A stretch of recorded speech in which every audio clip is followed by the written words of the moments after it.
পশ্চিমবঙ্গ পুলিশের পরীক্ষায় আসা একটি গুরুত্বপূর্ণ প্রশ্ন দেখো রিজনিং থেকে নেওয়া হয়েছে। প্রশ্নটা দেখো কি বলছে, এম পি এর পুত্র, কিউ ও এর নাতনি, ও আবার পি এর স্বামী, তাহলে এম ও এর কে হয়? অপশানগুলো দেখো কি বলছে, অপশান এ পুত্র, অপশান বি কন্যা, অপশান সি মা, অপশান ডি বাবা। তো এই টাইপের প্রশ্ন কিভাবে সলিউশন করব, তো তোমরা যারা জানো এই টাইপের প্রশ্ন সলিউশন করতে, তোমরা এক কাজ করবে, প্রথমে ভিডিওটাকে পজ করবে এবং তোমরা কমেন্ট বক্সে উত্তরটা দিয়ে জানাবে তোমাদের এই চারটার মধ্যে কোনটা হচ্ছে এবং আমার সাথে তোমাদের উত্তরটা মিলছে কি মিলছে না।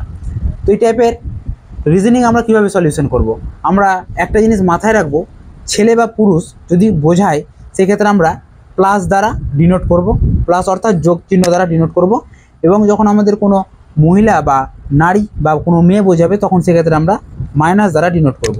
ঠিক আছে, তো দেখো কি বলছে, এম পি এর পুত্র, অর্থাৎ পিটা লিখবো আমরা উপরে, পি এর পুত্রকে এম,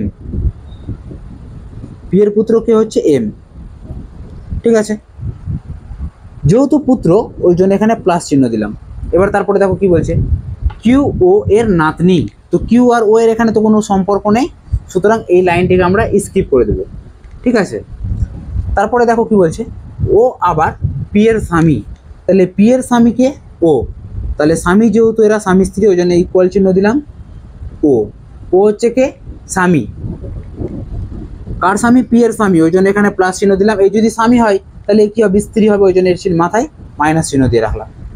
ঠিক আছে, তারপরে দেখো কি বলছে, এবার যে লাইনটা আমরা স্কিপ করেছিলাম সেই লাইনের কাজটা করবো। দেখো কিউ ও এর নাতনি, ও এর নাতনি হচ্ছে কিউ, তাহলে এটা যদি এর স্ত্রী হয়, এটা যদি এর ছেলে হয়, অর্থাৎ এদের দুজনের ছেলে যদি এম হয়, নাতনি অর্থাৎ কি এম এর মেয়ে হবে, এম এর মেয়ে তাহলে কি হবে? কিউ, তাই না? তো এটা হলো এর নাতনি। এবার বলছে কি যে তাহলে এম ও এর কে হয়? এম ও এর কে হয়? ও এর কে হয় এম। এটা যদি বাবা হয়, এটা যদি স্বামী স্ত্রী হয়, এটা এদের ছেলে, তাহলে কি হবে? পুত্র হবে, তাই না? ও এর কে হয় বলেছে, এম ও এর কে হয়, এটা বলেনি ও এর এম কে হয়। সেক্ষেত্রে আমাদের সঠিক উত্তরটা কি হয়ে যাবে তাহলে? পুত্র। ঠিক আছে, তাহলে আমাদের অ্যান্সার হয়ে যাবে অপশন এ। আশা করি বুঝতে পেরেছো। তো যদি ভিডিওটি ভালো লাগে অবশ্যই লাইক এবং চ্যানেলটিকে সাবস্ক্রাইব এবং পেজটিকে ফলো করে নেবে। ধন্যবাদ।